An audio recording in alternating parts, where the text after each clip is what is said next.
Okay, let's talk about Ashes of Creation and its PvP heavy design, because nothing sparks debate quite like a game where player conflict is the main attraction. At its core, Ashes of Creation is a game built around player interaction, and that includes both cooperation and conflict. While the promise of a player-driven world is exciting, it's also a double-edged sword. When you hand players the tools to shape the game, you also give them the ability to break it and each other. And that raises a critical question. Can a thriving, welcoming community exist in a game designed to embrace chaos and toxicity? This isn't just a philosophical question, it's a practical one. A strong community is the backbone of any MMO.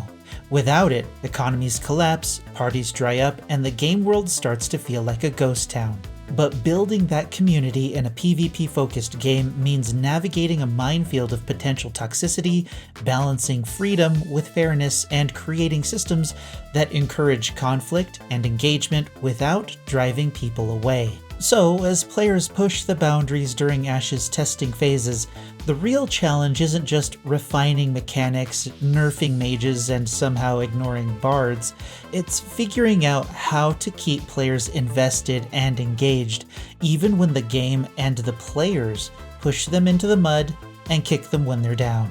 Can Ashes find a suitable balance, or is it destined to splinter its player base, driving PvE players like myself into the arms of other games and potential titles like Pantheon or Light No Fire? That's the question we're exploring today.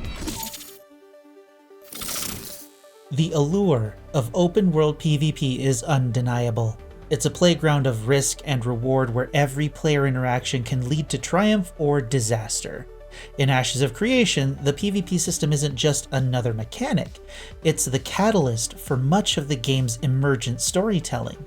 But like any other high-stakes system, it has the potential to create just as many problems as it solves. PvP adds excitement and unpredictability to Vera. It's what turns a simple resource run into a thrilling encounter or transforms rival guilds into hated enemies.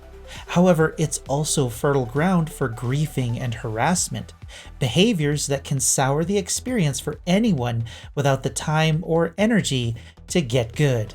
Enter the corruption system, AOC's safety net for keeping PvP somewhat civil. It's designed to punish players who attack others without justification or outside of sanctioned PvP events, discouraging senseless violence. While it's a clever concept, it's still in early testing. Worse, it does nothing to stop non-lethal trolling like stunning players out of combat or monopolizing resource nodes. These acts might not spill blood, but they can still drain players' patience, especially for those with limited time to farm raptors with a 30-minute spawn timer getting stunned every time they claim a kill, or a hunt, whatever you want to say.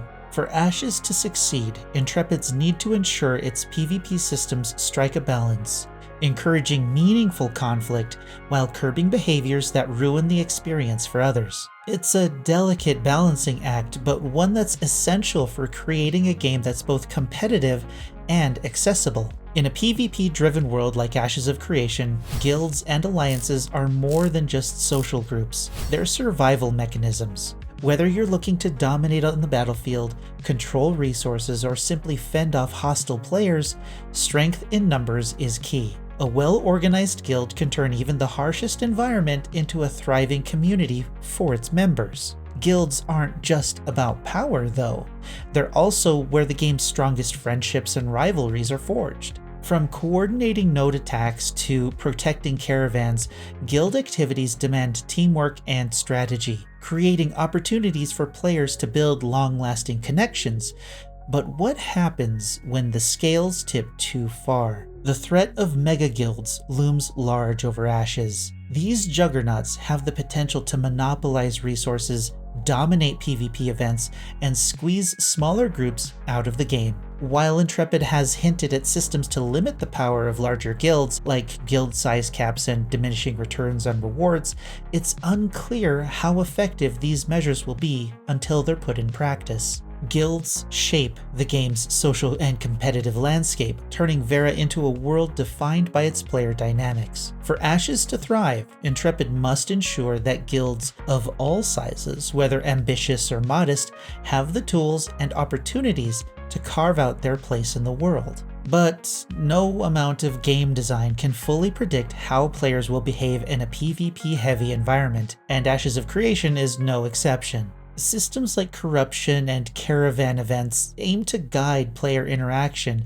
but it's the players themselves who ultimately define how these systems are used or abused. For example, harassment doesn't always come in the form of killing. Stunning players out of combat, monopolying resource nodes, or blocking access to critical NPCs might not trigger penalties, but they can still ruin someone's experience, especially someone who has limited time in one day. For new or casual players, these frustrations might outweigh the appeal of open-world PvP. Large-scale PvP introduces additional challenges. A guild claiming a key spawn point like raptors or camping resources might be inevitable, but without meaningful counterplay, it can amplify frustration. Fairness isn't just about mechanics, it's about ensuring players feel they have a fighting chance even in defeat. The real challenge for Intrepid isn't just designing systems that work, it's responding to how players push those systems to their limits. Striking the right balance between freedom and fairness is critical to fostering a community that thrives on competition without being consumed by toxicity. If Ashes wants to thrive as a PvP-heavy game, it needs more than just mechanics. It needs systems that actively support the development of its community.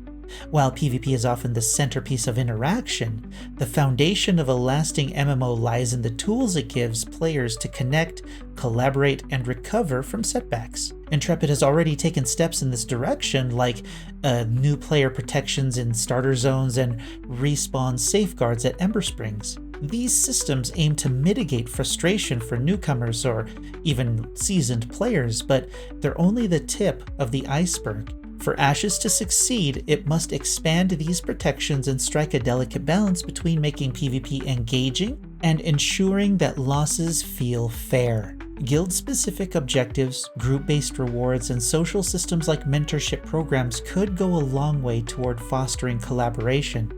Systems that reward players for working together while minimizing the sting of setbacks.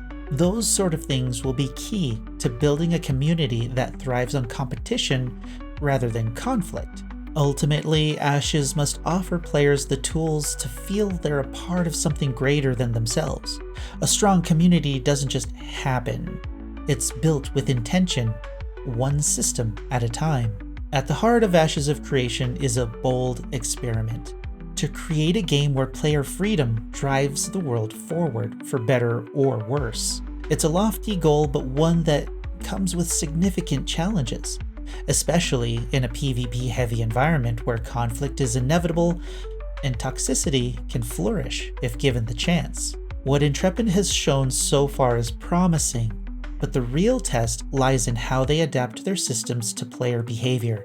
The tools like corruption, the starter zone protections, and other PvP mechanics are a good start, but they're just the foundation. To build something lasting, the game needs more than mechanics.